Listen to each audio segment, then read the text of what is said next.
Abdul Muttalib নিজে গিয়ে আব্রাহাকে বুঝাইলেন, কিন্তু আব্রাহা বুঝে নাই। বুঝে নাই অবশেষে তার কাজ সে করবেই।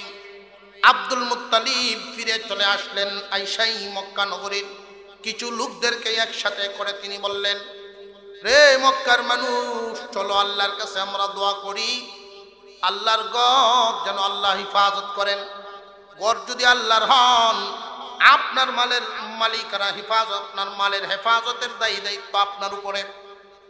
আমাদের যদি ক্ষমতা থাকতো আমরা যুদ্ধ করতাম, আমাদের ক্ষমতা নাই, আমরা কিভাবে যুদ্ধ করব? সুতরাং আল্লাহ পাক রব্বুল আলামিনের হাওলা করে দেই, মহান মৌলা করিম আল্লাহর ঘর হিফাজত করে নেবেন। কিন্তু দোয়া করার আগে একজন দামি মানুষকে আমার সাথে নিব। দামি মানুষকে আব্দুল মুত্তালিব খুঁজতেছেন, দামি মানুষ সাথে নিব যার উসিলায় আল্লাহ দোয়া কবুল করে নেন। এই দামি মানুষ আর কেউ নন, আপনার আমার পয়গম্বরের মা আমিনা। হুজুর সাল্লাল্লাহু আলাইহি ওয়াসাল্লাম মার গর্ভে থাকাকালীন সময়ের কয়েকটা কথা আপনাদেরকে শোনায় দেই। মক্কায় এটা প্রচলিত হয়ে গেছে, মোটামুটি আলোচিত হয়ে গেছে। মা আমিনার গর্ভে এমন এক বরকতময় সন্তান আছে, যেই সন্তানের উসিলায় অসম্ভব কাজ সম্ভব হয়ে যায়। অন্যান্য মহিলারা যদি জমজম কুয়া থেকে পানি উঠাইতেন, তাহলে বালতি ফেলাইতেন, লম্বা রশি ফেলতে ফেলতে টানিয়া টানিয়া পানি উঠাইতেন। কিন্তু আপনার আমার পয়গম্বরের আম্মা আমিনা যখন জমজমের পাশে গিয়া দাঁড়াইতেন, নিচের পানি আর নিচে থাকতো না, স্তর উপরে আইসা যাইত। মা আমিনা খুব আরামসে নিয়ে যাইতেন। অন্যান্য মহিলারা বলতেন, বোন একটু দাঁড়াও, তুমি যতক্ষণ দাঁড়ায় থাকো আমরাও শান্তিতে পানি নিতে পারি। আব্দুল মুত্তালিব ডাক দিয়া বলে, মা গো, আমার কাছে আসো, আমার পাশে দাঁড়াও, আমি মুলতাজেমে হাত ধরবো। মুলতাজেম খানায় কাবার দরজা, মুলতাজেম খানায় কাবার দরজায় হাত ধরলেন। এই দরজায় হাত ধরে তিনি দোয়া করবেন অনেক উঁচা। আমি এখানে ধরবো, তুমি আমার পাশে দাঁড়াও, দোয়া করি। আল্লাহ পাক রব্বুল আলামিন হয়তো দোয়া কবুল করে নেবেন। মুলতাজেমে ধরে যদি কেউ মনের আশা বলতে থাকে, আল্লাহ পাক তার একটা দোয়া কবুল করে।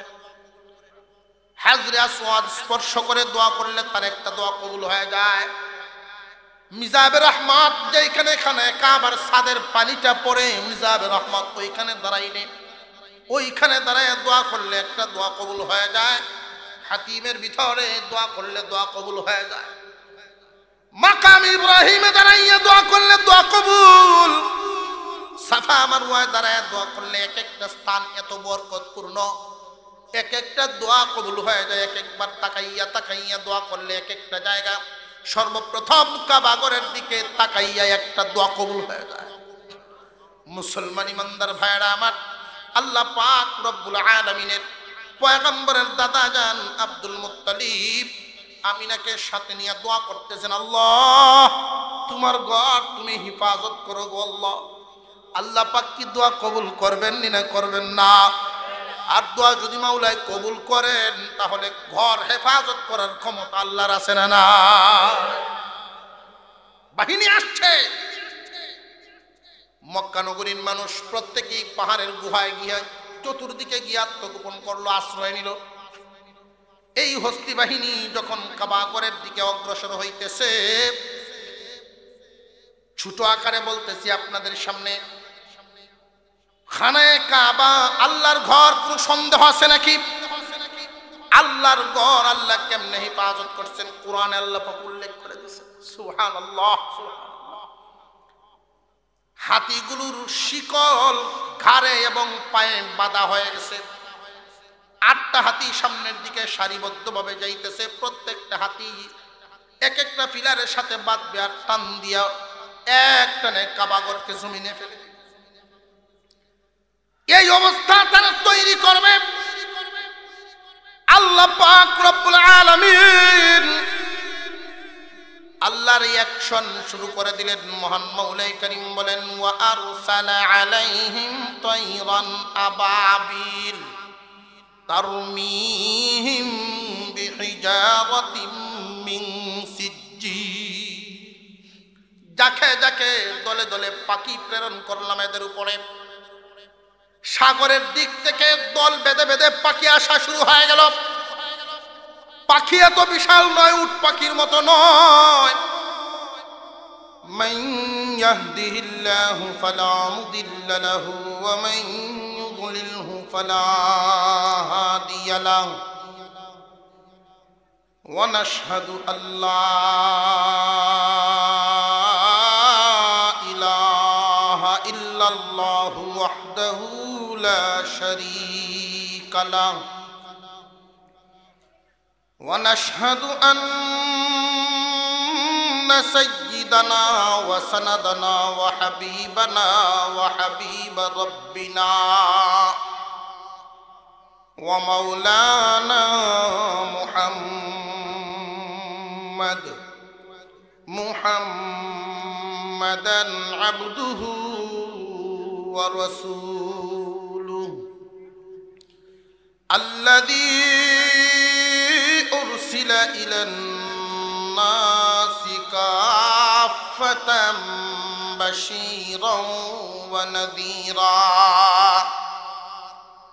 وداعيا إلى الله بإذنه وسراجا منيرا. أما بعد فأعوذ بالله من الشيطان الرجيم. بسم الله الرحمن الرحيم. ألم تر كيف فعل ربك بأصحاب الفيل ألم يجعل كيدهم في تضليل وأرسل عليهم طيرا أبابيل ترميهم بحجارة من سجيل فجعلهم كعصف مأكول. صدق الله العظيم. وقال رسول الله صلى الله عليه وسلم تموتون كما تحيون وتحشرون كما تموتون. وصدق رسوله النبي الكريم ونحن على ذلك من الشاهدين والشاكرين والحمد لله رب العالمين.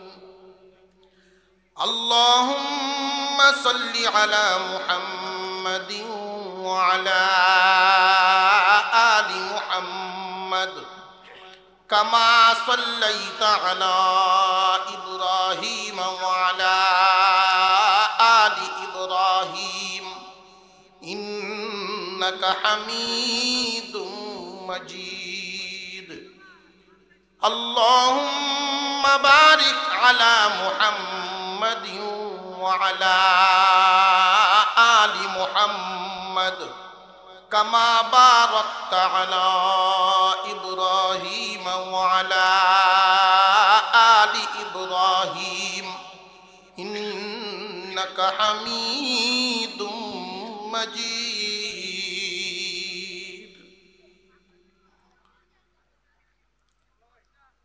সুনামগঞ্জ জেলার অন্তর্গত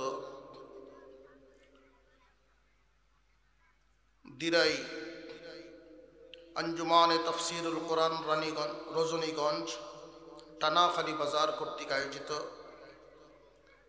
26তম বার্ষিক তাফসিরুল কোরআন মাহফিলের শ্রদ্ধাভাজন সভাপতি মণ্ডলী, হযরত উলামায়ে কেরাম, মুরব্বিয়ান আযম, সর্বস্তরের মুসলমান ভাইয়েরা, পর্দার আড়াল থেকে আলোচনা শুনছেন দিনদার ইমানদার মুসলমান মা ও বোনেরা, আল্লাহ পাক রব্বুল আলামিনের দরবারে অন্তরের অন্তঃস্থল থেকে শুকরিয়া আদায় করি, যিনি একান্ত দয়া করে কোরআনের মজলিস জান্নাতের বাগানে আমাদেরকে হাজির হওয়ার তৌফিক দান করেছেন। এজন্য সকলেই আল্লাহ পাকের শুকর আদায় করি, বলি আলহামদুলিল্লাহ। আমি আপনাদের সামনে পবিত্র কোরআনুল কারীমের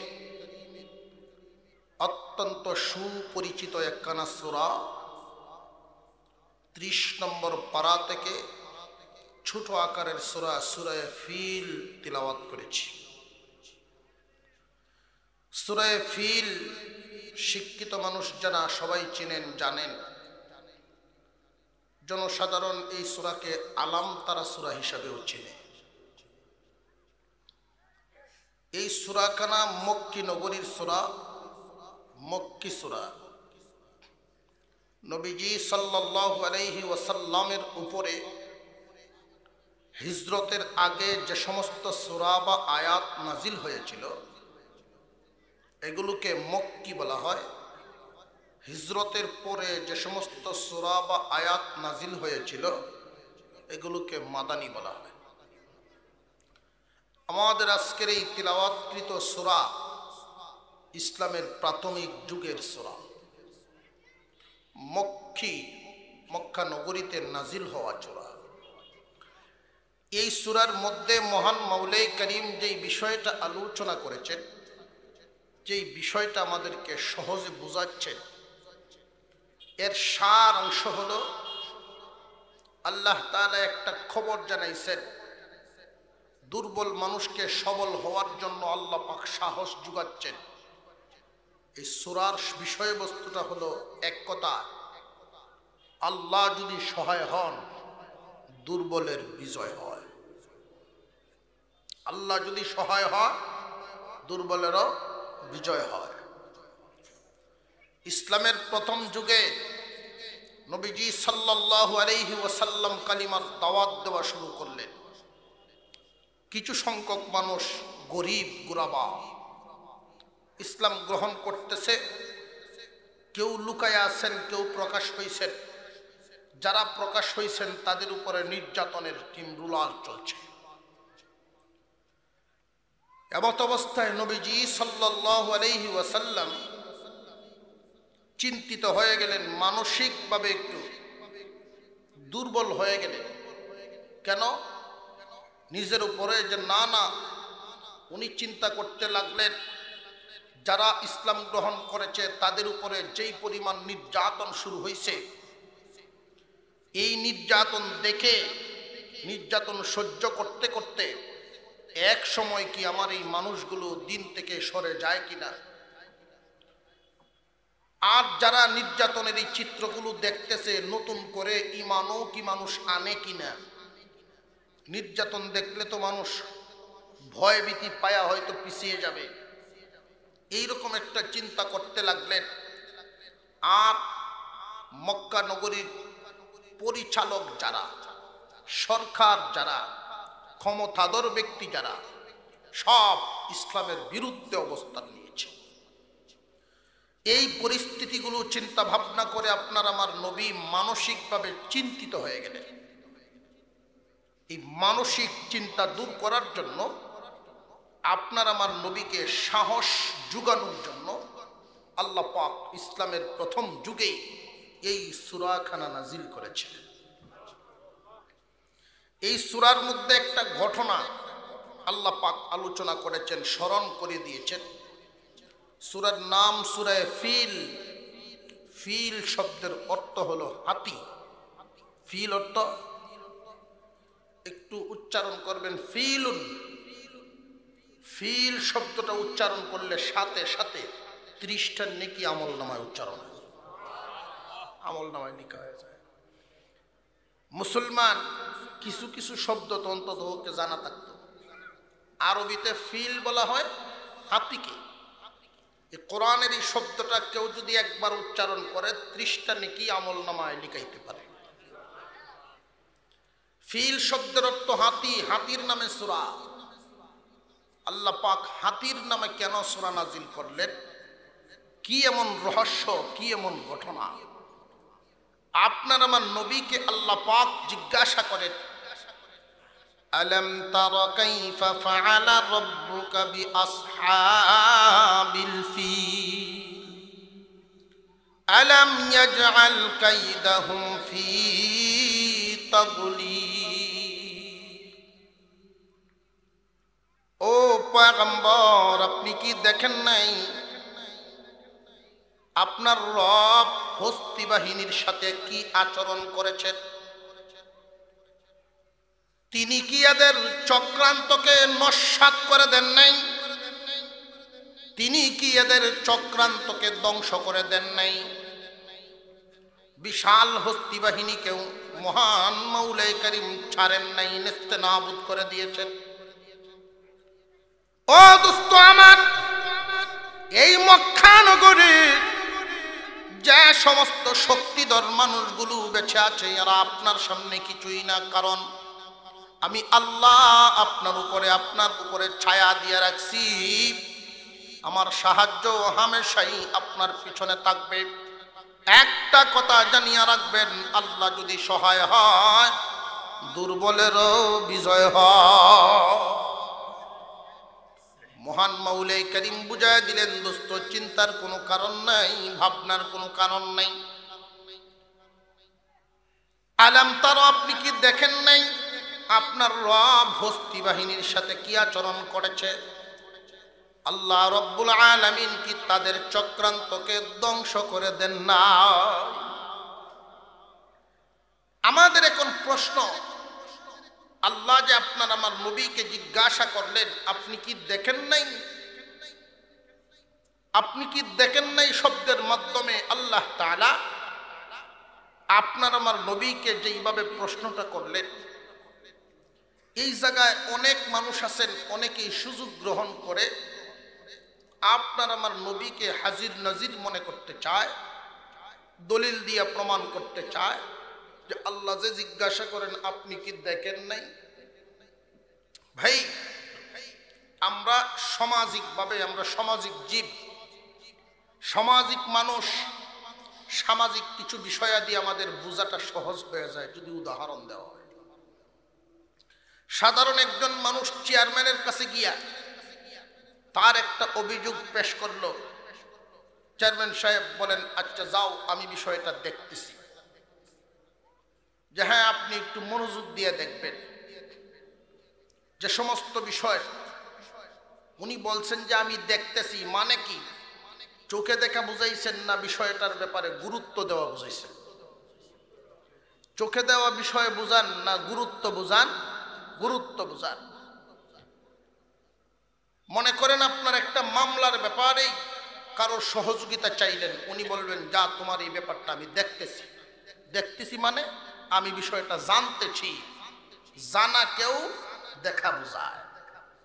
আপনার আমার নবীকে আল্লাহ জিজ্ঞাসা করেছেন, দোস্ত আপনি কি দেখেন নাই? আপনি কি শুনেন নাই? আপনি কি জানেন নাই হস্তি বাহিনীর সাথে আপনার রব কি আচরণটা করেছে? এই হস্তি বাহিনীর ঘটনাটা আপনার আমার নবী দুনিয়াতে আসার 49 দিন আগের ঘটনা। কয়দিন আগের? মাত্র 49 দিন আগের ঘটনা। একজন মানুষ পৃথিবীতে ভূমিষ্ঠ হওয়ার 49 দিন আগে তার বডির আকৃতি বাকি থাকে না, কমপ্লিট হয়ে যায় মার গর্ভে। তার কান এবং কানের শ্রবণ শক্তি, তার নাক, নাকের ঘ্রাণ শক্তি, চোখ, চোখের দৃষ্টি শক্তি, মেধা শক্তি, স্কিন শক্তি, আল্লাহ তাআলা সমস্ত কিছুই কমপ্লিট করে দেন 49 দিন আগে। একজন মানুষ ভূমিষ্ঠ হওয়ার 49 দিন আগে সব কমপ্লিট হয়ে যায়। এর মানে হলো আপনার আবার নবী দুনিয়াতে আসা 49 দিন আগে কমপ্লিটলি মার গর্ভে অবস্থানরত অবস্থায় ছিলেন। আর এই ঘটনাটা যখন ঘটল, নবীজির বয়স তখন মার গর্ভে এই দুনিয়াতে আসার 49 দিন আগে তিনি এখনো দুনিয়ায় আসেন নাই। আর যখন আল্লাহ নবীজির সাথে আলোচনা করতেছেন, আপনি কি দেখেন নাই? আপনি কি জানেন নাই? আপনি কি অনুধাবন করেন নাই? আপনি কি এই ব্যাপারে শুনেন নাই? তখন নবীজির বয়স 40-এর উপরে। তৎকালীন জামানায় কি 60, 65, 70 বছরের মানুষ জিন্দা ছিল না ছিল না? আমাদের এই সমাজে যে সমস্ত মুরব্বীরা জিন্দা আছেন, যারা সংগ্রাম নিজের চোখে দেখেছেন, এমন কিছু মানুষ আমাদেরকে ঘটনা শোনান, তাদের চোখে দেখা ঘটনা আমাদেরকে শোনান। যারা নিজের চোখে দেখেছেন, জেনেছেন, তারা ইতিহাস লিখেন। আমরা বাস্তবে কিছু মানুষের চোখে দেখা ঘটনা তাদের জবান থেকে শুনি, ইতিহাস থেকে পড়ে পড়ে কিছু জানি, জেনে জেনে মুঠামুঠি ভাবে সংগ্রামের ঘটনা সম্পর্কে বেশিরভাগ শিক্ষিত সমাজ জানে না। পাকিস্তানিরা আমাদের বাঙালিদের উপরে কি পরিমাণ নির্যাতন করেছিল, সংগ্রামের সময় কি বর্বর পরিস্থিতি সৃষ্টি করেছিল, আমাদের রাস্তাঘাটে মা বোনদের ইজ্জতের উপরে কি পরিমাণ হামলা চালিয়েছিল, এই সমস্ত ঘটনা, যদিও আমি সংগ্রামের পরে দুনিয়াতে আসনেওয়ালা লোক, সংগ্রামের পরে আসা লোক, এরপরেও এই সমস্ত ঘটনা আমাদের জানাশোনা আছে না নাই? এইভাবেই আল্লাহর নবীকে আল্লাহ জিজ্ঞাসা করেন, দোস্ত ওই ঘটনা কি আপনি শুনেন নাই? ওই ঘটনা কি আপনি দেখেন নাই? দেখেন নাই শব্দটা বলতে মুফাসসিরিনে কেরাম আরেকটা কথা উল্লেখ করেছেন। আল্লাহ পাক হস্তি বাহিনীর উপরে যে সমস্ত পাথর নিক্ষেপ করেছিলেন, ওই পাথরগুলো মক্কার মানুষ, ছোট ছোট বাচ্চারা, মক্কার কিছু লোকেরা এগুলো পরবর্তীতে টুকায়া বোতলের ভিতরে ভরে রাখছে। বহুদিন পর্যন্ত মানুষ এগুলো দেখছে, আল্লাহর বরত্ব প্রকাশ করেছে। এই সমস্ত দৃশ্য নবীজি নিজের চোখে দেখছে। এক বর্ণনায় পাওয়া যায়, আল্লাহর নবী বসা আছেন, আম্মাজান আয়েশা সিদ্দিকা রাদিয়াল্লাহু আনহা বসা আছে। এমন সময় দুইজন মানুষ মক্কার গলিতে ঘুরতেছে ভিক্ষা করার জন্য, মদিনার গলিতে। ওই মদিনার গলিতে যখন তিনি বসা আছেন, নবীজি জিজ্ঞাসা করলেন, আয়েশা, ওই ফকিরদেরকে তুমি চিনো? একজনের হাত নাই, একজনের পা নাই, একজনের চোখ নাই, এই অবস্থায় এদেরকে তুমি চিনো? যে না চিনি না। যে আমি বলি তুমি শোনো, ওরা হইল ওই হস্তি বাহিনীর সদস্য। তাহলে নবীজি নিজের চোখেও কিছু ঘটনা না দেখলে আলামত দেখছেন না? দেখছেন না? আলামত দেখছেন। কোনো একটা এলাকায় ঘটে যাওয়া ঘটনাটা যদিও অনেকেই প্রত্যক্ষভাবে না দেখেন, আলামত হইলেও দেখেন। আলামত যারা দেখেন তারাই একে অপরে আলোচনা করেন, দেখছো ঘটনাটা কি ঘটছে। আল্লাহ পাক এইরকম এক ভঙ্গিতে আপনার আমার নবীকে জিজ্ঞাসা করলেন, আলাম তারা কাইফা ফাআলা রাব্বুকা বিআসহাবিল ফিল আলাম ইয়াজআল কাইদাহুম ফি তাদলিল। ও পয়গম্বর, আপনি কি দেখেন নাই আপনার রব হস্তি বাহিনীর সাথে কি আচরণ করেছেন? আল্লাহ কি তাদের চক্রান্তকে ধ্বংস করে দেন নাই, নস্যাৎ করে দেন নাই? আমাদের প্রশ্ন হলো, এই হস্তি বাহিনীর কারা ছিল? তারা এসেছিল কোথায় থেকে? এদের চক্রান্তটাই কি ছিল? আল্লাহ যে বললেন এদের চক্রান্ত ধ্বংস করে দিয়েছেন। এক নাম্বার, এই হস্তি বাহিনী এসেছিল কোথায় থেকে? দুই নাম্বার, এই হস্তি বাহিনী ছিল কারা? তিন নাম্বার, হস্তি বাহিনীর উদ্দেশ্যটা কি ছিল? আল্লাহ পাক রব্বুল আলামিন এই পৃথিবীর জমিনে সমস্ত সৃষ্ট যত বাড়িঘর আমরা দেখতে পারি, সমস্ত বাড়িঘর বানানোর আগে মহান আল্লাহ বানাইছেন খানায়ে কাবা। ইন্না আউওয়ালা বাইতিন বুদিআ লিন-নাস, খানায়ে কাবার ঘর আল্লাহর ঘরটা হলো সর্বপ্রথম ঘর। এই ঘর বানাইছেন এমন এক বরকতপূর্ণ ঘর, এটা সাধারণ কোনো মানুষের হাতে বানানো নয়। সর্বপ্রথম মহান আল্লাহ নকশা করে দিয়েছেন এবং ফেরেশতা খাদিমের মাধ্যমে বানাইছে। মুসলমান ইমানদার ভাইরা আমার, এই জমিনের মধ্যেই পৃথিবীর মানচিত্রে একটা দেশ আছে। এই দেশটার নাম হলো ইয়ামেন নামক দেশ। এই ইয়ামেন নামক দেশটার রাষ্ট্রপ্রধানের নাম ছিল ইউসুফ জুনওয়াস। এই ইউসুফ জুনওয়াস ছিল মূর্তি পূজারী। কওমে আমালেকার সর্বশেষ বাদশার নাম ইউসুফ জুনওয়াস, নিজেও মূর্তি পূজারী। তৎকালীন জামানার মুমিন এবং মুসলিমদের উপরে সাংঘাতিকভাবে নির্যাতন চালাইত। নির্যাতনের মাধ্যমে মানুষকে ঈমান হারা করত, নিজের দলে ভর্তি করত। একজন মানুষ নির্যাতনের শিকার হয়ে গেলে ওই মানুষটা যদি দুর্বল ঈমানদার হয় তাহলে ঈমান থেকে দূর হয়ে যায়, ঈমান থেকে সরে যায়, নীতির থেকে সরে যায়। আল্লাহ পাক রব্বুল আলামিনের পয়গম্বর সাল্লাল্লাহু আলাইহি ওয়াসাল্লামকে আল্লাহ পাক জানাচ্ছেন, দোস্ত ওই হস্তি বাহিনীর কাহিনীকে আপনি জানেন নাই, শুনেন নাই?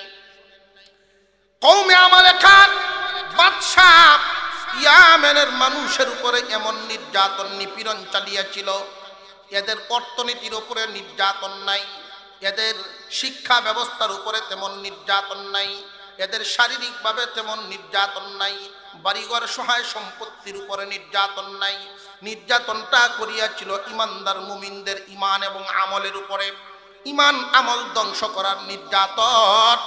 এই নির্যাতনের সম্মুখীন হয়ে একদল মানুষ জীবন বিলিয়েছেন কিন্তু ঈমান বিলান নাই, জীবন হারিয়েছেন কিন্তু ঈমান হারান নাই। এই ইউসুফ জুনওয়াস এক সময় আগুনের গর্ত করে করে, বিরাট বড় বড় গর্ত করে, এই গর্তগুলো লাকড়ি দিয়া বরিয়াছে।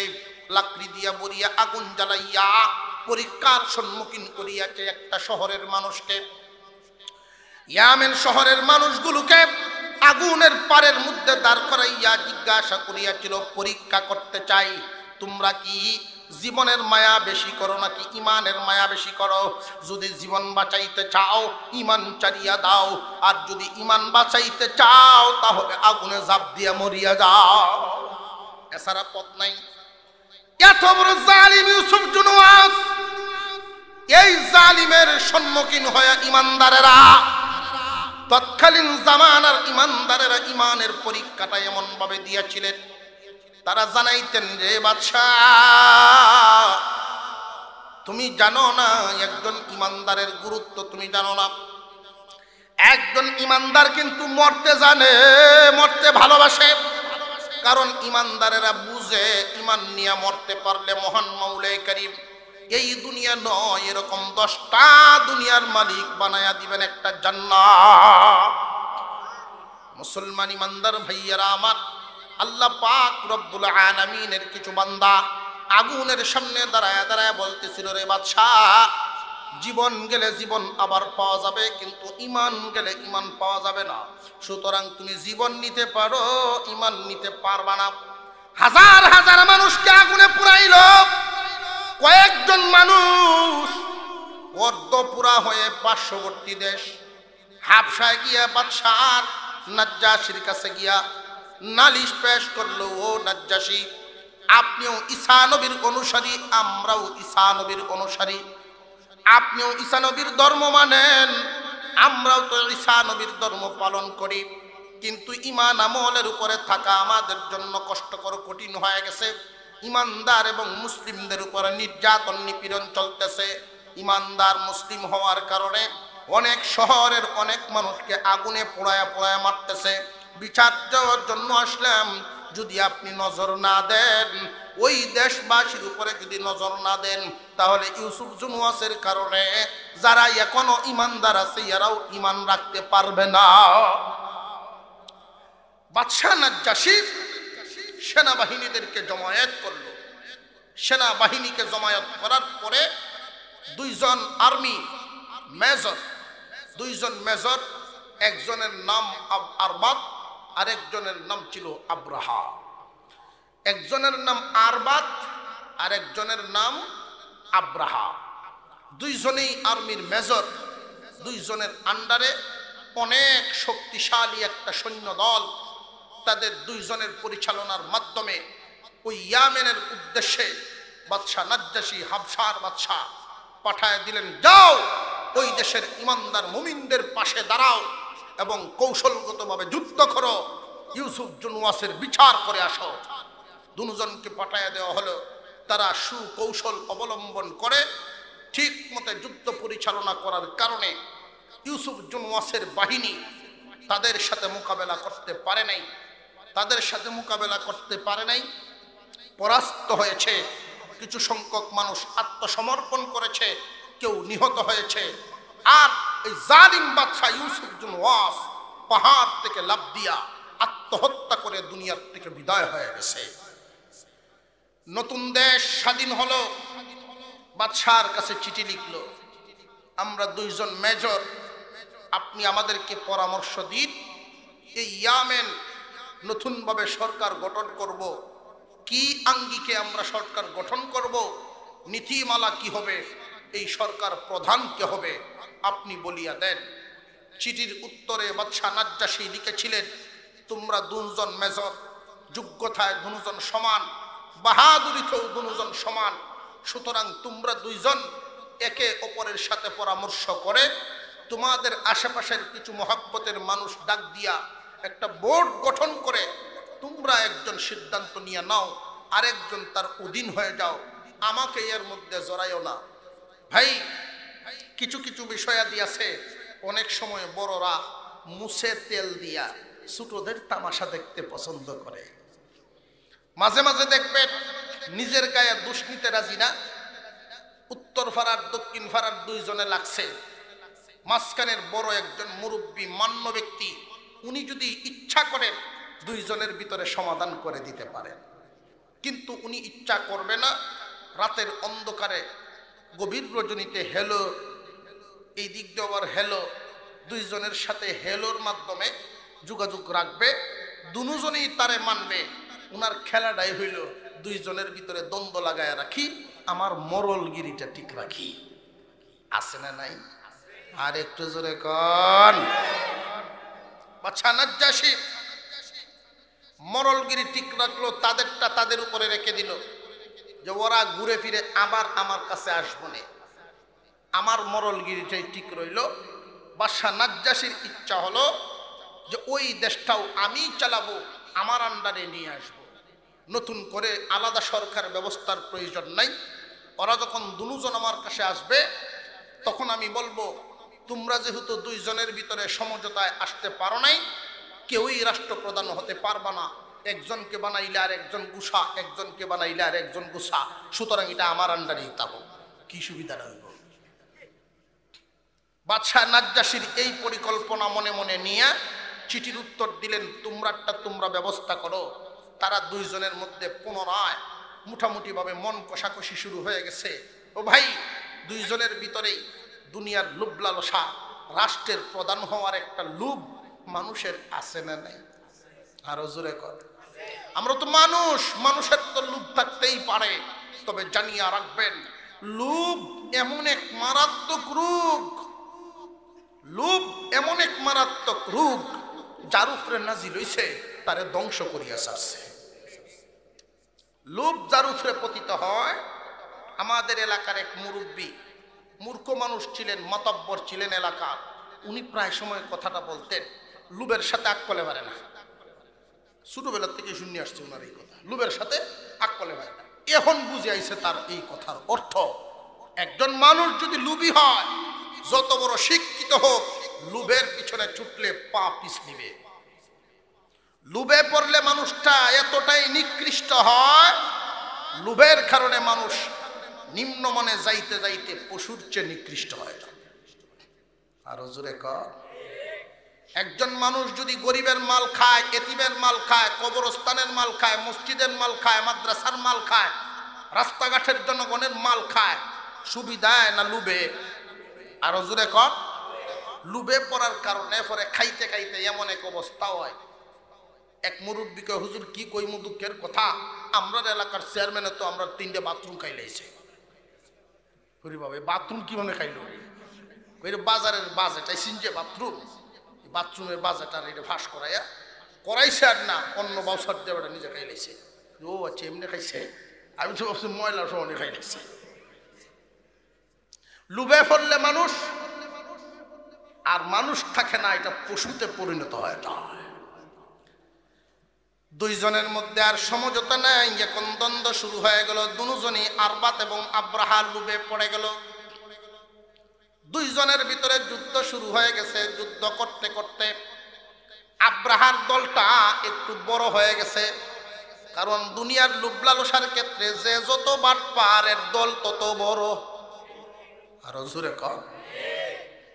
মোটামুটি বাটপারির দিক দিয়েও বড়, সালাকির দিক দিয়া বড়, তেলবাজের দিক দিয়েও বড়।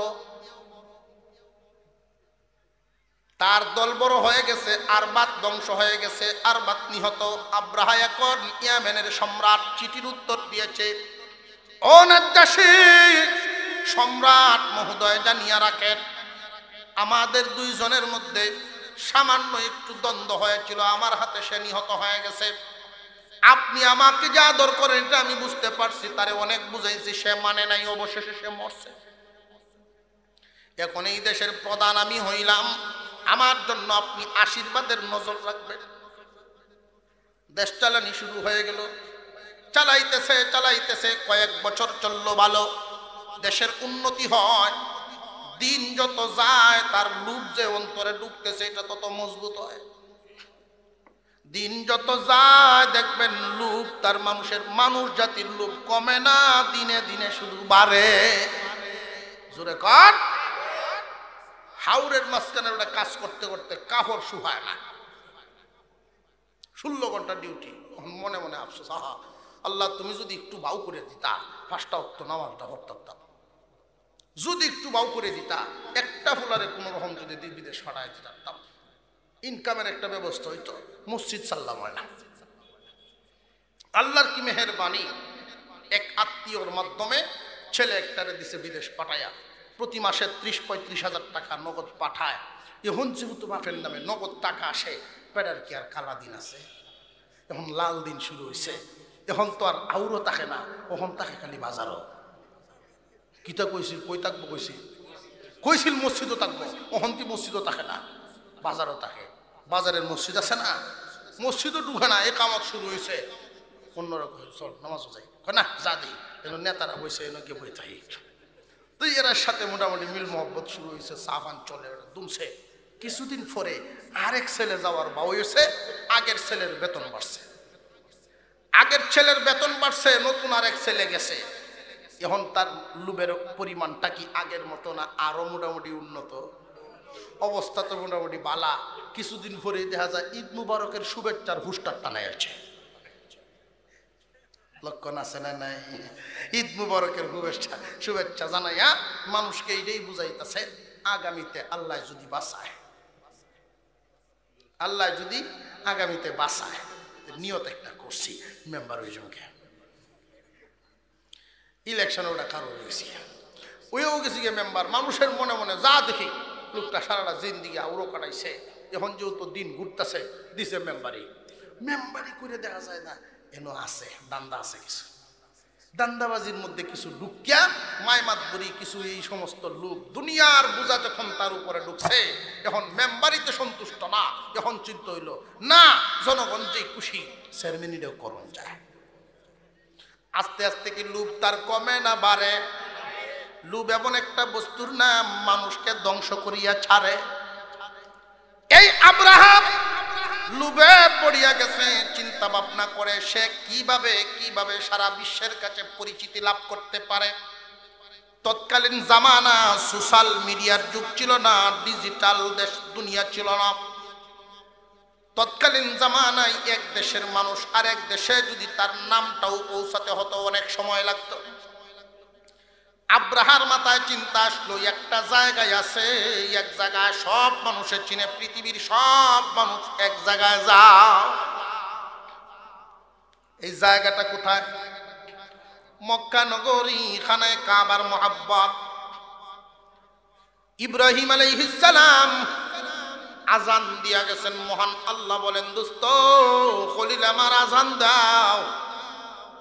ইব্রাহিম আলাইহিস সালাম বলেন, আমি এই মক্কা নগরীর টিলায় আজান দিলে এই আজান কে শুনবে? আল্লাহ জানিয়ে দিয়েছিলেন, আজান দেওয়া তোমার কাজ, পৌঁছায় দেওয়া আমার কাজ। ইব্রাহিম আলাইহিস সালাম আজান দিয়েছিলেন মক্কা নগরীতে। এই আজানের আওয়াজ তামাম পৃথিবীর কোনায় কোনায় পৌঁছে দিয়েছেন আল্লাহ। তামাম পৃথিবীর সব মানুষ, সকল মযহাবের, সকল দলের, আমরা দেশও লাগে মারামারি, বই আর খারুই লইয়া লাগে না, লাগে না, মাডি আর নুর লইয়া লাগছে, দুমছে মারামারি। দল্লিন জল্লিন আছে না,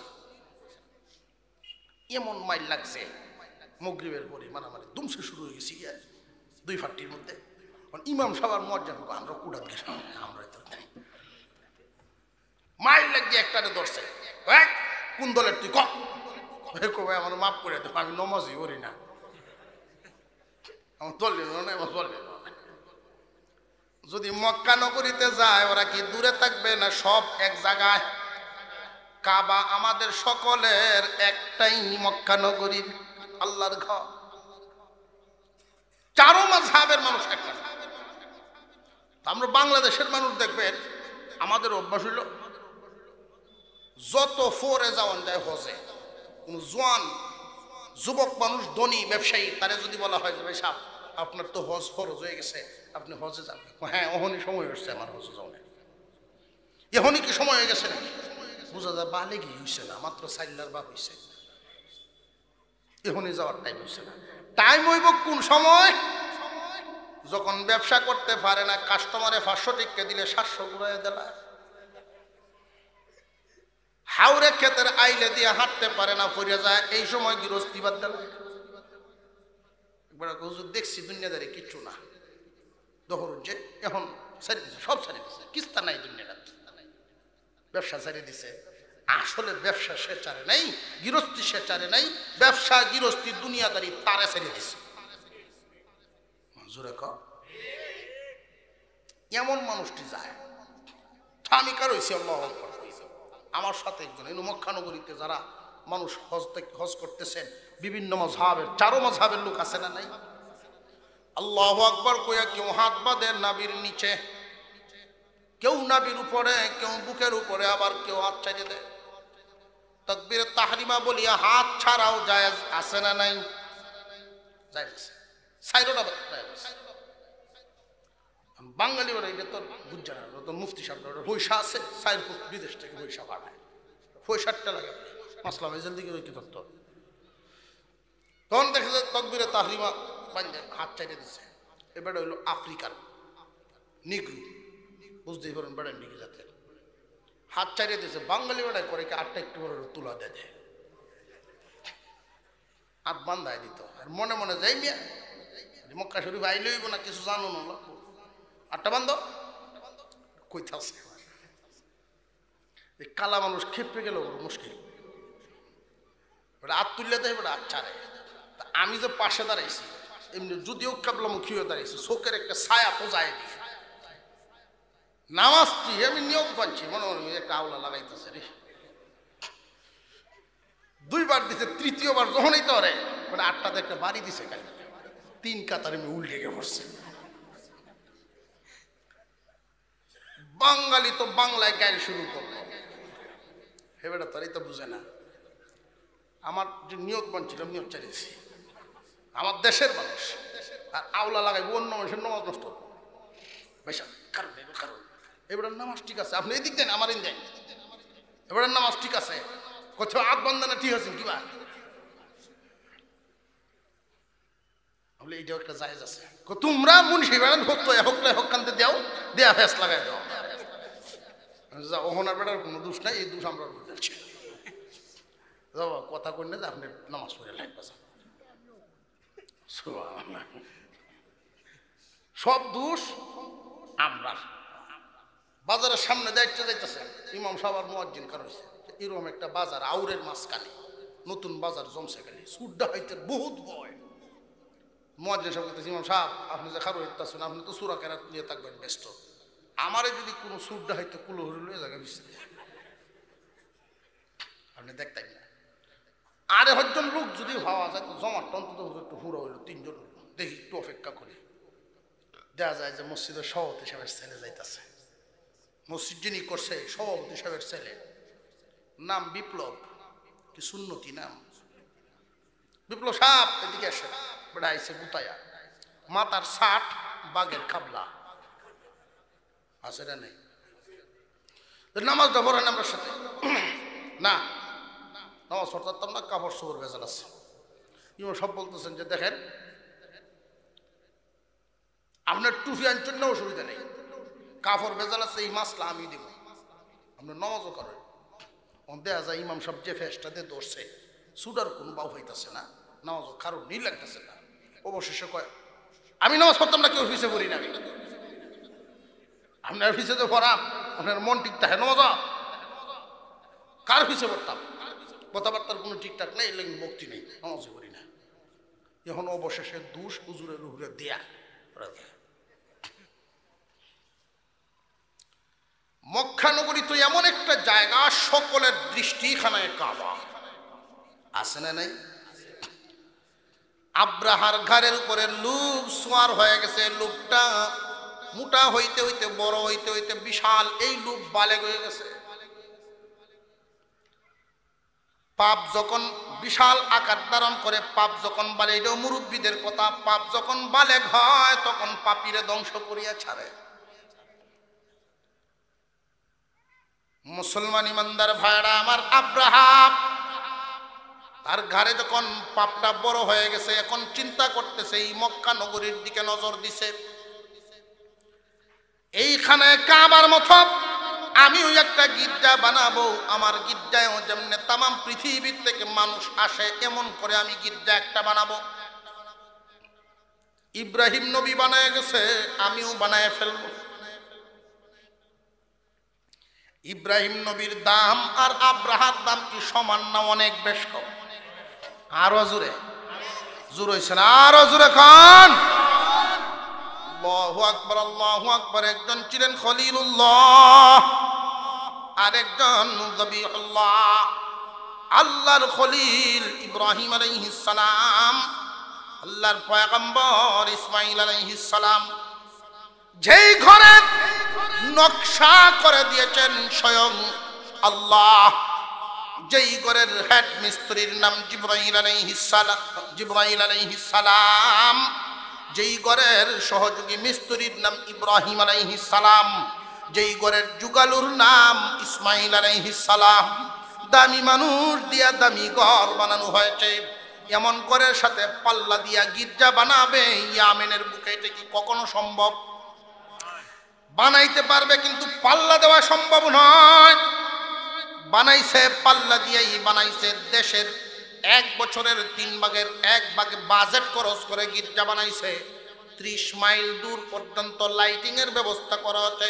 তৎকালীন জামানায় 30 মাইল দূর পর্যন্ত যদি লাইটিং এর ব্যবস্থা করে, খরচ কি পরিমাণ! এই আব্রাহাম তামাম পৃথিবীতে বণিকদের কাছে এই খোঁজখবর পৌঁছায় দিল।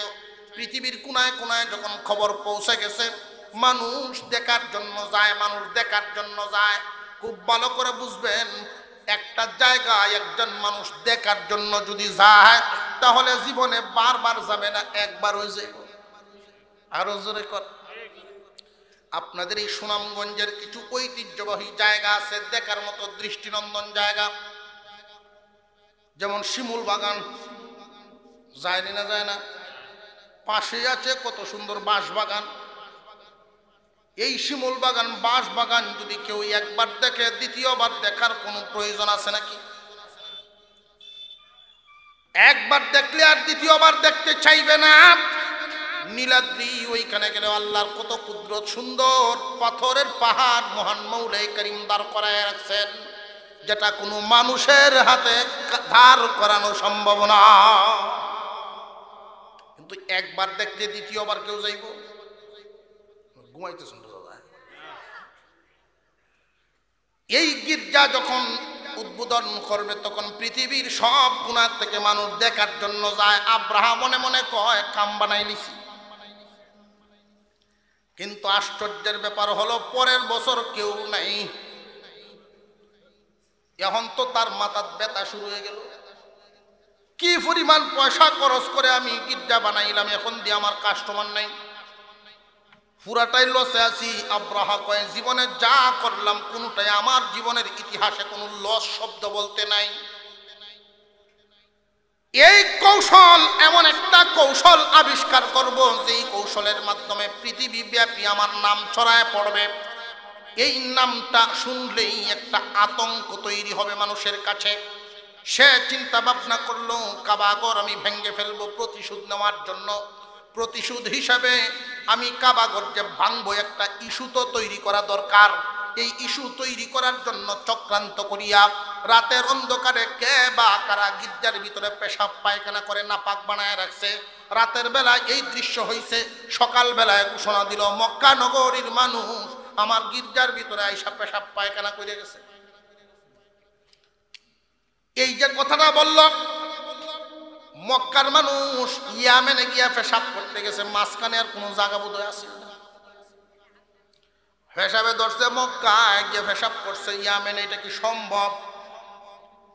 চক্রান্ত একটা সাজানো একটা বিষয়কে একটা ইস্যু তৈরি করা হলো এদের কাজ। যুগে যুগে দেখবেন, যুগে যুগে কিছু মানুষ পাওয়া যায় আব্রাহা বাহিনী, কিছু মানুষ এখনো জিন্দা আছে। কিভাবে একটা নাটক সাজানো যায়, ইস্যু তৈরি করা যায়, মানুষের চোখ এই দিকে ফিরানো যায়, নিজের দুষ্ট অন্যের উপরে চাপায় দেওয়া যায়, এমন ভাবে ইস্যু তৈরি করা যুগে যুগে আছে না না? আব্রাহা ইস্যু একখান তৈরি করে ফেলছে। বিস্তারিত লম্বা করা যাবে না, আমি সংক্ষিপ্তভাবে বলি, মূল কাহিনীটা আপনাদের সামনে তুলে ধরার চেষ্টা করি। আব্রাহাতুল আশরাম, এই আব্রাহা ঘোষণা করে দিল যেই মক্কা নগরীর মানুষ, যেই কাবা প্রেমিক মানুষেরা আমার গির্জাকে অপমান করেছে, আমিও একটা ইচ্ছা পোষণ করেছি, আমিও কাবাগর জমিনের উপরে রাখবো না, কাবাগরকে ভেঙে দেব। একটা চিঠি লিখছে। এই চিঠিটা বাদশাহ নাজ্জাশীর কাছে যখন চিঠিটা লিখছে, এই উদ্দেশ্যটা বলল। উদ্দেশ্যটা কি? মহান মাওলাই করিম যে উল্লেখ করলেন, আলাম ইয়াজআল কাইদাহুম ফি তাদলিল। আল্লাহ কি তাদের চক্রান্তকে নস্যাৎ করে দেন নাই? তাদের চক্রান্তকে ধ্বংস করে দেন নাই? কাইদুন মানে চক্রান্ত, এমন একটা চক্রান্ত যেটা কারোর অগোচরে করা হয়, গোপনে গোপনে করা হয়। সে যে কাবাগর ভাঙবে, এটা কি কথাটা গোপন ছিল না প্রকাশ করে দিছে? তাহলে কাইদুন আল্লাহ পাক রব্বুল আলামিন কোন কাজটাকে উল্লেখ করে বললেন? মুফাসসিরিনে কেরাম এখানে একটা কথা উল্লেখ করেছেন। আব্রাহা যেই চিঠিটা লিখেছিল নাজ্জাশীর কাছে, নাজ্জাশী আমার একটা উদ্দেশ্য আছে, উদ্দেশ্যটা হলো, মূল কথা মূল উদ্দেশ্য কাবাগর ভাঙ্গা নয়, এর চাইতে আরো বড় উদ্দেশ্য করে ফেলছে তার নজরে। সে তার নজরে মনে করতেছে কাবাগর ভাঙ্গাটা আমার কাছে কোনো ব্যাপার নয়। আমি যদি কাবাগর ভাঙতে পারি তাহলে আমার বিরাট একটা স্বার্থ হবে। কি স্বার্থ? কি স্বার্থ? স্বার্থটা হলো তামাম পৃথিবী ব্যাপী যখন আমার নামটা ছড়ায় পড়বে, আল্লাহর ঘর ভেঙে ফেলছে, এত বড় দুঃসাহস কার? যে আব্রাহা ইয়ামেনের সম্রাট, তখন তামাম পৃথিবীতে আমার নামের একটা আতঙ্ক তৈরি হবে। আরব, দক্ষিণ আরবের যত রাস্তাঘাটে বাণিজ্যিক চলাফেরা করে বাণিজ্যিক কাফেলা, আমার জন্য একটা খাজনার ব্যবস্থা থাকবে। আমি খাজনা এদের কাছ থেকে আদায় করব, ট্যাক্স আদায় করব। তামাম পৃথিবীটা তখন আমি রাজত্ব করতে পারবো। পৃথিবীর বিভিন্ন দেশ আমার দখলে নিয়ে আসবো। যেই ব্যক্তিটা আল্লাহর ঘর ভেঙে ফেলে সেই ব্যক্তি কত বড় ক্ষমতাধর হয়। এই শব্দটা, এই আতঙ্কটা আমি পৃথিবীর কোনায় কোনায় ছড়ায় দেব। ও নাজ্জাশী, আপনি যদি আমার সাথে একমত হন তাহলে পরামর্শ দিন, আমি কি করব আপনি বলেন। নাজ্জাশী উত্তর দিয়েছিল, তুমি করো, অসুবিধা নাই। তুমি যদি সম্রাট হও, আমি তো তোমার চাইতে আরো বড় সম্রাট হই। তুমি যদি সম্রাট হও, আমি তো তোমার চাইতে আরো বড় সম্রাট হইম। নাজ্জাশীর আন্দাজ নাই যে এটা দুনিয়ার খেলা। মানুষ যখন লুবে পড়ে, লুবের কারণে বস্ত্রেও মারে। আরো জোরে কর। লুবের কারণে বস্ত্রেও মারে। এমন নিকৃষ্ট কাজ জমিনে আছে না নাই? যে রাজনীতি শিখাইল অবশেষে নিজের অধীনস্থ, নিজের ছাত্র রাজনৈতিক দিক দিয়ে ছাত্রের হাতে শিক্ষক মরে। যে এই বেড়া যতদিন জিন্দা থাকবো এই চেয়ারে আমি আর বইতে আছে না নাই? আব্রাহার তো চিন্তা ভাবনা হলো ভিন্ন। নাজ্জাশী অনুমতি দিয়া দিল এবং বলল, যাও, তোমাকে তো অনুমতি শুধু দেই নাই, আমি বড় বড় 8টা হাতি দিয়া দিলাম। রে আব্রাহাম, তুমি জানো না মক্কায় কখনো তুমি যাওয়া আসা করো না, এই জন্য আসল কথা জানো না। মক্কার ঘরখানায় কাবার যেই ঘর তৎকালীন জামানার, সেই ঘরটার ছিল 8টা ফিলারের উপরে স্থাপিত। 8 ফিলারের উপরে স্থাপিত হওয়ার কারণে মোটা মোটা 8টা হাতি দিয়া দিলাম। এই 8টা হাতির পায়ে এবং গলায় শিকল বেঁধে 8টা ফিলারের সাথে বাঁধিয়া এক টান দিবা, এক টানে তোমার মনের আশা পূরণ হয়ে যাবে। বড় একটা হাতি তোমাকে দিয়া দিলাম, যেই হাতির নাম মাহমুদ। মাহমুদ নামক হাতিটা নিয়ে যখন রওনা হয়, আব্রাহাম ঘোষণা দিয়ে দিয়েছে কাবাগর ভাঙার জন্য রওনা দিবে। তার দেশের মানুষ হাহাকার শুরু করে দিয়েছে। আমাদের এই দেশের ভিতরে একজন সরকার যত বড় ক্ষমতাধরী হোক না কেন, ইসলামের বিরুদ্ধে যদি কোনো কথা বলে বা কোনো রায় দেয়, কোনো আইন পাশ করে, তাহলে বাংলাদেশের ইমানদার মুমিন মুসলমানেরা যদিও অস্ত্র দিয়া প্রতিবাদ করার ক্ষমতা রাখে না, জবান দিয়া প্রতিবাদ জানায় না, জানায় না। আর জোরে কন, যত বড় শক্তিশালী সরকারই হোক না কেন, যত বড় দল গঠনই করুক না কেন, জনগণ কিন্তু ভয় পায় না। জনগণ আন্দোলন শুরু করে দিয়েছে তার দেশের ভিতরে। আব্রাহাম এতটা নিষ্ঠুর, এই জন্যই বলেছিলাম মানুষ যখন লোভী হয়, মানুষ খুন করতেও সে দ্বিধাবোধ করে না। হাজার হাজার মানুষকে হত্যা করা শুরু করে দিয়েছে। বিশাল হস্তি বাহিনী জোগাড় করেছিল ওই দিন। তৎকালীন জামানায় আমরা যেইভাবে গৃহপালিত পশু গরু লালন পালন করি, বাড়িতে বাড়িতে গরু আছে লালন পালন করি, তৎকালীন জামানায় ইয়ামেনের বাড়ি বাড়ি হাতি লালন পালন করত। ঐতিহাসিকগণ বলেন 6000 হাতি দিয়ে একটা বাহিনী তৈরি করেছে। 6000 হাতির বাহিনীর মোকাবেলা করার ক্ষমতা তৎকালীন জামানায় কোনো মানুষ রাখত না। এই আব্রাহাতুল আশরাম আব্রাহা 6000 হাতির বাহিনী দিয়ে নিয়ে যখন সামনের দিকে রওনা দেয়, কয়েক হাজার মানুষকে যখন তার দেশের ভিতরে মেরে ফেলে, তখনই আস্তে আস্তে আন্দোলনটা থেমে যায়।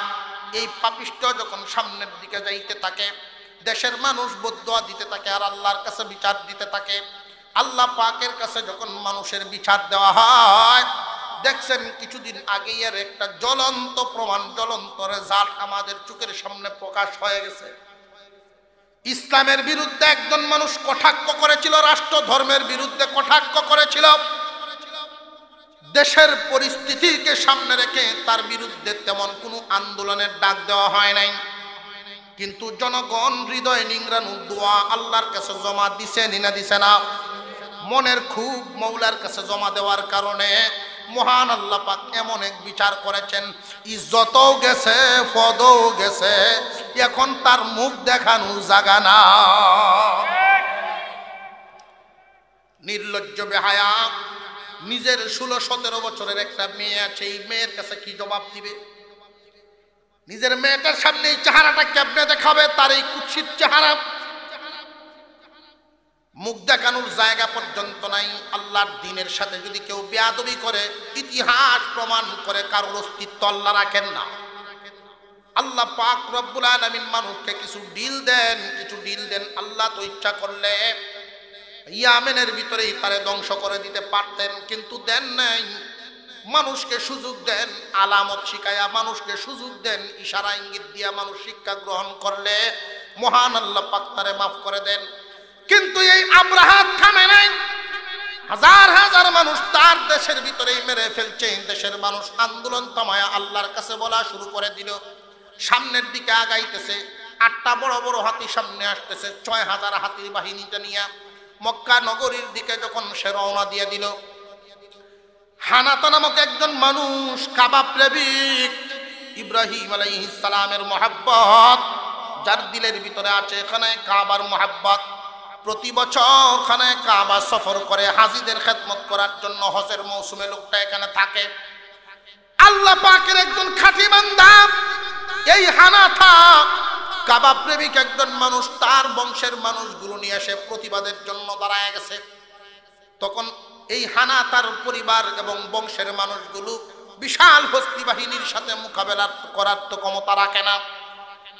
গোষ্ঠীর মানুষরা অনেকেই নিহত হয়ে গেল, অনেকেই পলায়ন করেছে, কিন্তু হানাতার পরিবারের একটা নারী শিশুকে পর্যন্ত জিন্দা রাখে নাই। নিষ্ঠুর পাষাণ একমাত্র হানাতাকে জিন্দা রাখছে। সে বলতেছে, রে আমার বাহিনীর হানাতা মানুষটা কাবার মোহাব্বত তার দিলের ভিতরে রাখে, তারে মারিস না, তারে আমি তিলে তিলে মারবো, একবারে মারলে তো মরিয়া যায়, তার শাস্তিটা যেন কঠিন হয়, এজন্য তারে দিয়ে আমি কাজ করাবো, মুহূর্তে মুহূর্তে যেন তার মরণ হয়, মুহূর্তে মুহূর্তে যেন মরণ হয়, কঠিন শাস্তি সে দিবে। এই হানাতা কাবায় খানায় কাবার মোহাব্বত দিলের ভিতরে রাখে, কিন্তু এই হানাতাকে মারে নাই।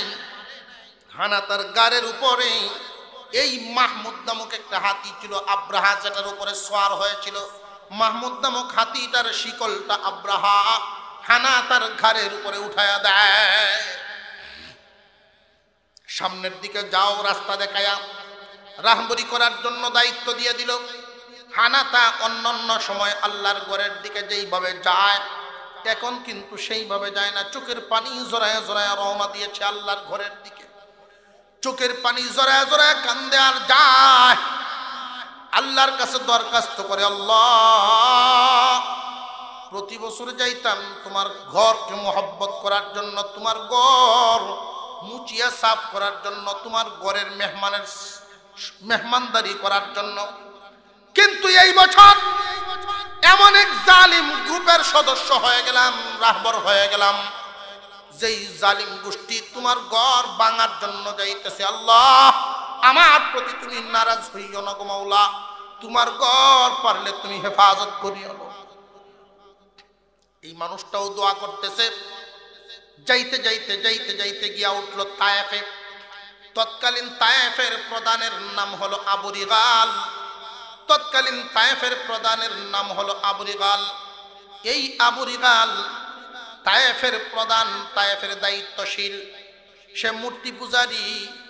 আবু রিগাল আইসা আব্রাহার সাথে হাত মিলায়া বলছে, ও আব্রাহাম, আপনি এক সম্রাট, আপনি এক বিরাট বড় এক সম্রাট।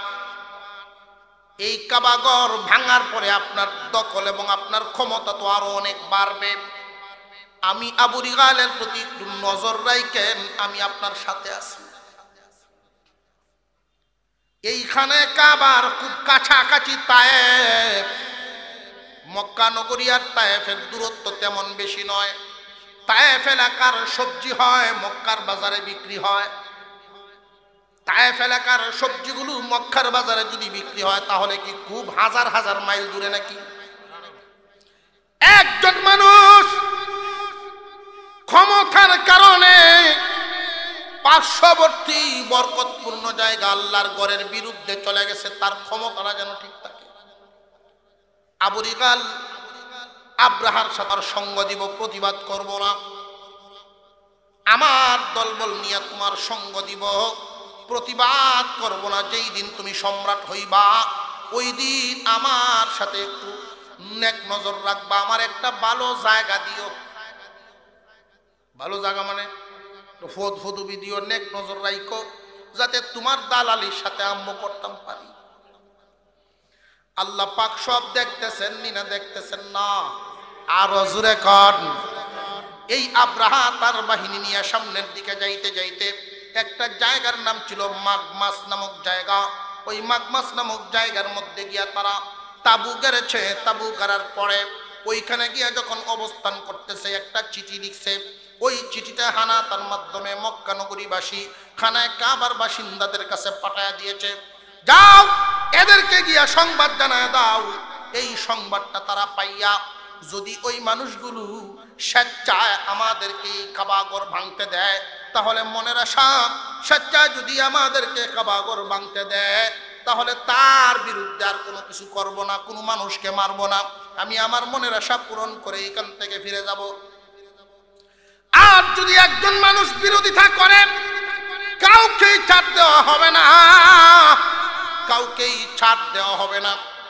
প্রথমে এদেরকে ধ্বংস করব, তারপরে আমি কাবাঘর ভাঙব। হানাথা মক্কা নগরীর মানুষকেই এই ঘটনা যখন জানাইতে লাগলো, তখন কাঁদতেছে। মক্কার মানুষ কাবাঘরকে এতটাই পছন্দ করত, এতটা ভালোবাসত, কাবার মানুষদেরকে এতটা ভালোবাসত। খানায় কাবার এলাকার মানুষ কাবাঘরকে নিজের সন্তানের চাইতে আরো বেশি মহব্বত করে, নিজের সন্তানের চাইতে এতটা মহব্বত করে।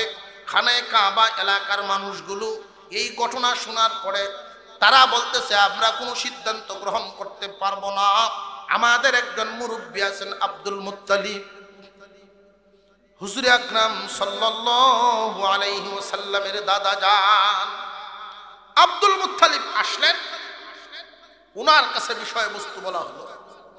আব্দুল মুত্তালিব বলতেছেন, ও হানাথা, এই ঘরের মহব্বত তোমার দিলের ভিতরে আছে, এই ঘরের ইতিহাস টুকটাক তুমি জানো, তবে একটা কথা জানিয়ে রাখো, এই ঘরের যেই মঞ্জুরি, এই ঘর মঞ্জুর হয়েছিল এমন একটা দিনে আল্লাহ পাক মঞ্জুর করেছিলেন।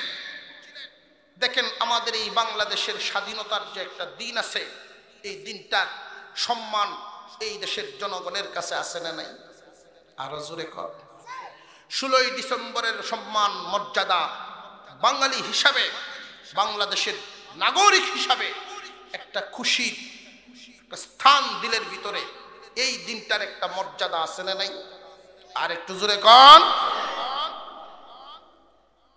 কেন মর্যাদা? তার কারণ হলো এই দিনে স্বাধীনতা ঘোষণা হয়েছিল, স্বাধীনতা লাভ করেছিলাম, বিজয় দিবস। মহান মৌলা করিম খানায় কাবার অনুমোদন এবং আরেকটা দোয়া কবুল করেছিলেন। ইব্রাহিম এবং ইসমাইল দুইজন মানুষ দোয়া করেছিলেন। এমন একটা মুহূর্ত, ইসমাইল আলাইহিস সালাম, আল্লাহ পাক রব্বুল আলামিন ইসমাইল আলাইহিস সালাম আল্লাহর নামে জবাই হবেন, ইব্রাহিম আলাইহিস সালাম আল্লাহর নামে কুরবানি করবেন। আল্লাহ পাকের বান্দা একজন কুরবানি হবেন আর একজন কুরবানি করবেন। এই দুইজন মানুষ হলো এই অবস্থায় আল্লাহ পাক রব্বুল আলামিনের দরবারে যেন কবুল হয়ে যায়। আল্লাহু আকবার বলেই ফেলছেন, কুরবানি করে ফেলবেন। মহান মৌলা করিম বলেন, আমি যা চেয়েছিলাম আমি তা পেয়ে গেলাম, আর চাই না। আমি যা চেয়েছিলাম তা পেয়ে গেলাম, সুতরাং আর চাই না এদের গলা কাটুক বা বাবায় কাটুক, সন্তানের গলা কাটুক। দুজন উঠে দাঁড়াইলেন, লম্বা ঘটনা। পিতা এবং পুত্র দুজন দাঁড়াইছে দোয়া করার জন্য। একজনের গায়ে কিন্তু দুলাবালি লাইগে রয়েছে, যিনি আল্লাহর জন্য শুইছিলেন। আরেকজনের হাতে ছুরি ধরার দাগটা লাইগে রয়েছে, যিনি আল্লাহর জন্য কুরবানি করবেন, ছুরির দাগটা লাইগে রয়েছে। আল্লাহ পাক এই মুহূর্তে জানায় দিলেন, খলিল আমার, যা চাইবা চাও, আমি কবুল করব। তুমি যা চাইবা তাই দিব। পিতা এবং পুত্র দুজন একসাথে দোয়া করেন। আল্লাহ পাক রব্বুল আলামিনের দরবারে দোয়া শুরু হয়ে গেল। রব্বানা ওয়াবআস ফীহিম রাসূলাম মিন আনফুসিহিম, রব্বানা ওয়াবআস ফীহিম রাসূলাম মিন আনফুসিহিম। আল্লাহ, আমার এই সন্তানের বংশধরের মধ্যে তুমি এমন একটা বস্তু দিবা, এমন একজনকে দান করবা যা তোমার কাছে একজনই আছে, দ্বিতীয় আর নেই। তুমি বলছো যা চাইবো তাই দিবা, আমি তাই চাইলাম, যেটা একটাই আছে। মুহাম্মাদুর রাসূলুল্লাহ হাবিবুল্লাহকে তুমি দান করো আমার এই ইসমাইলের বংশধরে। আল্লাহ পাক বলেন, মঞ্জুর, কবুল করে নিলাম। 2 নাম্বার নিয়ামত দাও আমার এই ছেলে তার বংশধরেরা যেন ইবাদত করতে পারে এমন একটা ঘর বানাইবার অনুমতি দাও। আল্লাহ রাব্বুল আলামিন বলেন ঘরের ফাউন্ডেশন দেওয়া আছে, জিবরাইল আমিন মাটিতে সরায় দিবে, ওই ফাউন্ডেশনের উপরেই তুমি ইট গাঁথিয়া লও। জিবরাইল আমিন মাটি সরায় দিছেন নূহ আলাইহিস সালামের প্লাবনের বেলায়, মাটির নিচে পড়ে গেছে, ফাউন্ডেশন দেওয়া আছে, এখানে ইট গাঁথিয়া লও। নকশা করিয়া দিছেন, পিতা এবং পুত্র ইট গাঁথা শুরু করে দিলেন, মঞ্জুরি হয়ে গেল। রে হানাতা আব্রাহাকে গিয়া বল এই ঘর দুনিয়ার অন্য ঘরের মতো নয়, আল্লাহ পাক রব্বুল আলামিনের নির্ধারিত এই ঘর, আল্লাহর মনোনীত ঘর। এমন এক বিশেষ মুহূর্তে 2টা বস্তু আল্লাহ কবুল করে নিয়েছিলেন। ইসমাঈল আলাইহিস সালামের বংশধরের মধ্যে মুহাম্মদকে দান করা হবে, আর তাদের মাধ্যমেই আল্লাহর ঘর, এই ঘর স্থাপন করেছিলেন। ঘর তো বিদ্যমান, কিন্তু মুহাম্মদুর রাসূলুল্লাহ ইসমাঈলের বংশধরের মধ্যে আসবে এই মুহূর্তে। তিনিও তো মক্কায় ভূমিষ্ঠ হন নাই, কিন্তু কমপ্লিটলি মা আমিনার গর্ভে। মুসলমান ইমানদার ভাইরা আমার, আল্লাহ পাক রব্বুল আলামিন দুজনকে পাঠায়া দিলেন। এখন বর্তমানে দুটা, যেই 2টা দোয়া কবুল করেছিলেন দুটাই আছেন, আল্লাহর ঘরও আছে, বিশ্ব নবীও তো আছেন। আব্দুল মুত্তালিব নিজে গিয়ে আব্রাহাকে বুঝাইলেন, কিন্তু আব্রাহা বুঝে নাই, অবশেষে তার কাজ সে করবেই। আব্দুল মুত্তালিব ফিরে চলে আসলেন, আইসাই মক্কা নগরীর কিছু লোকদেরকে একসাথে করে তিনি বললেন, রে মক্কার মানুষ, চলো আল্লাহর কাছে আমরা দোয়া করি, আল্লাহর ঘর যেন আল্লাহ হিফাজত করেন। ঘর যদি আল্লাহর হন, আপনার মালের মালিকারা হিফাজত, আপনার মালের হেফাজতের দায়িত্ব আপনার উপরে। আমাদের যদি ক্ষমতা থাকতো আমরা যুদ্ধ করতাম, আমাদের ক্ষমতা নাই, আমরা কিভাবে যুদ্ধ করব? সুতরাং আল্লাহ পাক রব্বুল আলামিনের হাওলা করে দেই, মহান মৌলাই করিম আল্লাহর ঘর হিফাজত করে নেবেন। কিন্তু দোয়া করার আগে একজন দামি মানুষকে আমার সাথে নিব। দামি মানুষকে আব্দুল মুত্তালিব খুঁজতেছেন, দামি মানুষ সাথে নিব যার উসিলায় আল্লাহ দোয়া কবুল করে নেন। এই দামি মানুষ আর কেউ নন, আপনার আমার পয়গম্বরের মা আমিনা। হুজুর সাল্লাল্লাহু আলাইহি ওয়াসাল্লাম মার গর্ভে থাকাকালীন সময়ের কয়েকটা কথা আপনাদেরকে শোনায় দেই। মক্কায় এটা প্রচলিত হয়ে গেছে, মোটামুটি আলোচিত হয়ে গেছে। মা আমিনার গর্ভে এমন এক বরকতময় সন্তান আছে, যেই সন্তানের উসিলায় অসম্ভব কাজ সম্ভব হয়ে যায়। অন্যান্য মহিলারা যদি জমজম কুয়া থেকে পানি উঠাইতেন, তাহলে বালতি ফেলাইতেন, লম্বা রশি ফেলতে ফেলতে টানিয়া টানিয়া পানি উঠাইতেন। কিন্তু আপনার আমার পয়গম্বরের আম্মা আমিনা যখন জমজমের পাশে গিয়া দাঁড়াইতেন, নিচের পানি আর নিচে থাকতো না, স্তর উপরে আইসা যাইত। মা আমিনা খুব আরামসে নিয়ে যাইতেন। অন্যান্য মহিলারা বলতেন, বোন একটু দাঁড়াও, তুমি যতক্ষণ দাঁড়ায় থাকো আমরাও শান্তিতে পানি নিতে পারি। আব্দুল মুত্তালিব ডাক দিয়া বলে, মা গো আমার কাছে আসো, আমার পাশে দাঁড়াও, আমি মুলতাজেমে হাত ধরবো। মুলতাজেম খানায় কাবার দরজা, মুলতাজেম খানায় কাবার দরজায় হাত ধরলেন। এই দরজায় হাত ধরে তিনি দোয়া করবেন অনেক উঁচা। আমি এখানে ধরবো, তুমি আমার পাশে দাঁড়াও, দোয়া করি। আল্লাহ পাক রব্বুল আলামিন হয়তো দোয়া কবুল করে নেবেন। মুলতাজেমে ধরে যদি কেউ মনের আশা বলতে থাকে, আল্লাহ পাক তার একটা দোয়া কবুল করে।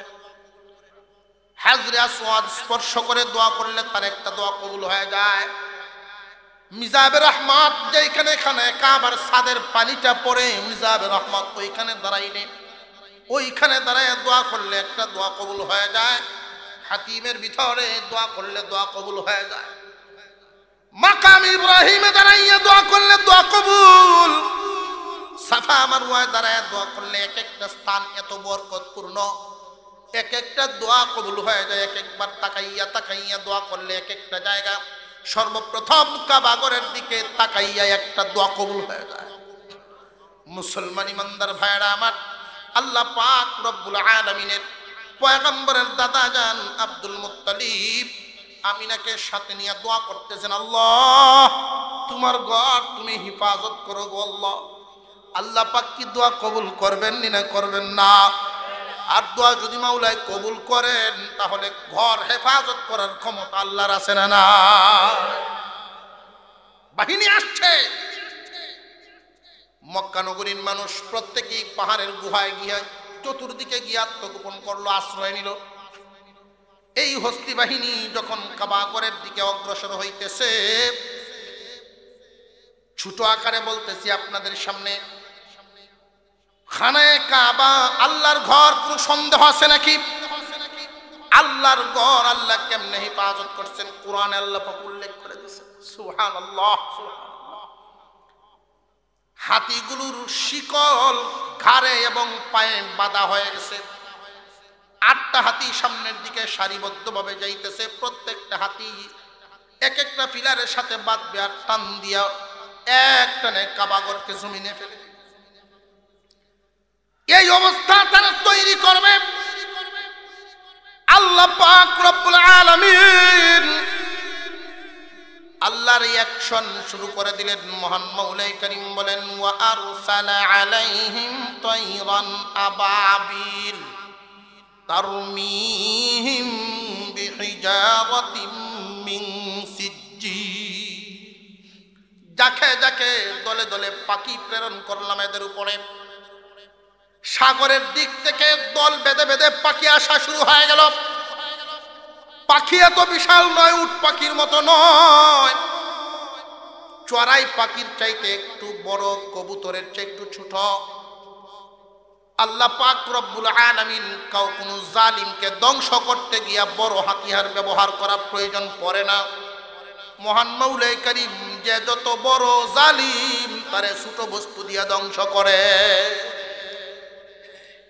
এই আব্রাহা বাহিনীকে ধ্বংস করার জন্য, শায়েস্তা করার জন্য যাকে যাকে পাখি পাঠাচ্ছেন, এক একটা পাখির ঠুটে এবং 2 পায়ের মাঝখানে 3টা করে পাথর দেওয়া আছে। কোত্থেকে আসলো? মক্কা নগরীর মানুষ আশ্চর্য হয়ে গেছে, জীবনে কোনোদিন এমন পাখি দেখি নাই এবং এই ঘটনার পরেও আর এই পাখিগুলো দেখি না। মুসলমান ইমানদার ভাইয়েরা আমার, আল্লাহ পাক রব্বুল আলামিন এই পাখি বাহিনীকে পাঠালেন। এই পাখির টুঠে এবং 2 পায়ের মধ্যে যেই পাথরগুলো ছিল, ওই পাথরগুলো যখন এদের উপরে নিক্ষেপ করা শুরু হয়ে গেল, পাথরটা এত ছোট, একটা পাখির কাছে 3টা পাথর কত বড় আর হবে। এই পাথরগুলো ছিল মসুরের ডাইলের চাইতে একটু বড়, মসুরের ডাইলের চাইতে সামান্য একটু বড় বড় পাথর। কিন্তু পাথরটা ছিল সিজ্জিল জাতীয়। সিজ্জিল মানে হলো ইট বাংলে কংক্রিট যেমন ধার ধার হয়, চতুর্দিকে ধার ধার হয়ে যায়, এরকম ধার ধার সিজ্জিল জাতীয় পাথর। তারমিহিম বিহিজারাতিন মিন সিজ্জিল, পুরা সিজ্জিল জাতীয় পাথর, পুরা মাটির মতো ধার ধার। এমন ভাবে এই পাথরগুলো নিক্ষেপ করা হলো। এক একটা পাথর একটা মানুষের মাথার উপরে যদি পড়ে, যদিও দেখা গেছে পাথরটা খুব ছোট, মুফাসসিরিনে কেরাম বলেন, মহান মাওলাই করিম আয়াতের শেষাংশে বলেছেন, সূরার শেষাংশে, ফাজআলাহুম কাআসফিম মাকুল।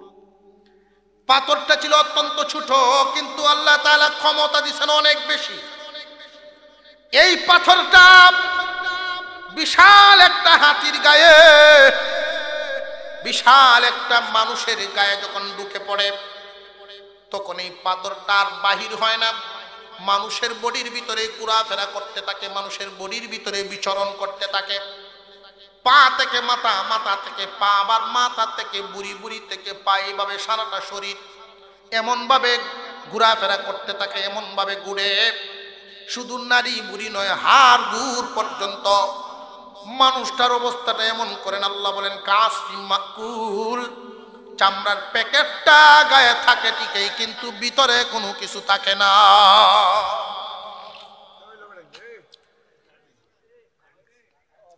আল্লাহ পাক রব্বুল আলামিন এই জালিম গোষ্ঠীকে আল্লাহ তাআলা এমন ভাবেই ধ্বংস করে দিয়েছিলেন। শেষ পর্যন্ত কথা শোনা যায় আল্লাহ পাক এই জাতিকে এমন ভাবে ধ্বংস করেছিলেন, এদের বডির অবস্থাটা ছিল আল্লাহ বলেন কাসফি মাকুল, হুক্কিত বক্ষিত ভুসির মতো, বক্ষিত খাবারের মতো।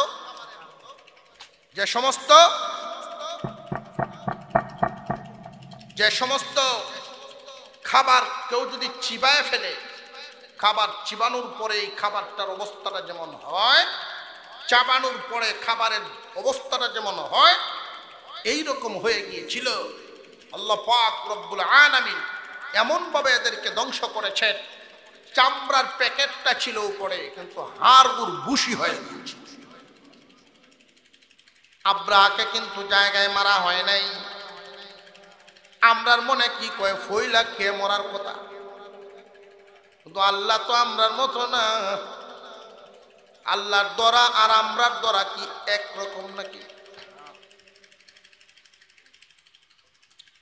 মহান মাওলা করিমের দরাটা হলো ভিন্ন। আল্লাহ পাক রব্বুল আলামিন এই পাথরের কিছু আচরা দিয়া তারে সারিয়া দিলেন মক্কা নগরীর থেকে ফিরত। সাথী সঙ্গী সব ধ্বংস হয়ে গেছে। মাহমুদ নামক হাতিটাকেও মারতে মারতে সে আদামরা করে ফেলছে। এই আব্রাহা যখন তার কিছু মানুষ নিয়ে লেজ গুটানো শিয়ালের মতো, লেজ গুটানো কুকুলের মতো যে ফিরে আসতেছে, যে সমস্ত মানুষেরা চোখের পানি জড়ায়া জড়ায়া আল্লাহর কাছে দোয়া করেছিল আল্লাহ হেফাজত করো, এই মানুষগুলোর মনের আনন্দটা এমন হয়েছে বর্তমান জামানায় অপমানিত মুরাদ আর আমরার বাংলাদেশের মুমিন জনগণের অন্তর যেমন এমন খুশি হয়েছিল কাবা প্রেমিকেরা, আর মুরাদের অন্তর যেমন এমন মন খারাপ হয়েছে আব্রাহা। মনের ভিতরে দুঃখ নিয়ে দেশে দেশে ঘুরে দেশ দেশ পাড়ি দিয়ে ইয়ামেনে পড়ছে, মরণ নাই। কিছুদিন পরেই যেই জায়গাগুলোর মধ্যে আক্রান্ত হয়েছিল, জখম হয়েছিল জায়গাগুলো, ক্যান্সার শুরু হয়ে গেল। ক্যান্সার শুরু হয়ে গেলে কত মেডিসিন রাজকীয় ডাক্তাররা চিকিৎসা করে, কিন্তু কাজ হয় না। দরাটা কার?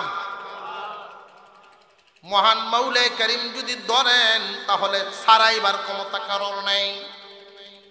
ঔষধ মেডিসিন ব্যবহার করে কিন্তু ভালো হয় না, দুর্গন্ধ তৈরি হয়ে গেছে।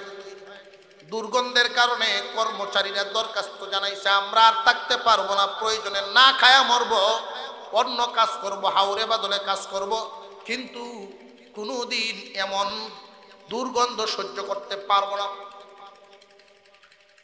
রাজমহল থেকে তারা বাহির হয়ে গেল, রাজমহল থেকে বাহির হয়ে চলে গেল। নিজের বিবিরা পর্যন্ত কাছে যাইতে চায় না, এতটা অপমান। অবশেষে এই অপমান অপদস্থ নিম্ন স্তরে যাইতে যাইতে অধপতন হইতে হইতে তার বডিটার আকৃতিটা এমন হয়েছিল, অবস্থাটা এমন হয়েছিল, সিদ্ধান্ত নেওয়া হলো রাজমহলে এমন রোগী এমন অবস্থা একটা মানুষকে রাখা যায় না। তারে যদি রাজমহলে রাখা হয় সারা মহলের মানুষ কাজকর্ম থইয়া পলাইতে হবে। সুতরাং দূরে কোথাও তারে বাহির করে নিয়ে ওইখানে রাখা হোক, রাজমহল পবিত্র থাকুক। আল্লাহ পাকের শাস্তি, মহান মাওলা করিমের সাজা, বিয়াদবি আল্লাহ পাক পছন্দ করেন না। লাঞ্ছিত অপমানিত হয়ে মারা গেল। আর কাবা ঘরের মহব্বত যাদের দিলের ভিতরে ছিল, খানায় কাবা এলাকার মানুষগুলো যদি সফর করতে কোথাও যাইতেন, সিরিয়ায় গেছেন, জিজ্ঞাসা করছে আপনারা কোন জায়গা? মক্কা নগরীর। যেই কাবাঘর আল্লাহ হেফাজত করেছেন সেই এলাকার মানুষ ইজ্জত আগে যেমন করতো এর চাইতে ডাবল বেড়ে গেছে। দিনের সাথে থাকবেন, দিনী কাজের সাথে থাকবেন, ধর্মের সাথে থাকবেন, ধর্মীয় বিষয়াদির সাথে থাকবেন। ইজ্জত বাড়াবেন কে? আর একটু জোরে কর। আর যদি বিরোধিতা করেন, দুনিয়াও ধ্বংস, আখিরাতও ধ্বংস। আল্লাহ পাক আমাদেরকে আমলের তৌফিক দান করুন, বলুন আমিন। আর একটু জোরে বলেন আমিন। আপনারা আমার জন্য দোয়া করবেন, আমি আপনাদের জন্য দোয়া করি। আত-তাহিয়াতুল সূরাতে বসি আস্তাগফিরুল্লাহ, দুরূদ শরীফ পড়ি। দোয়া একটু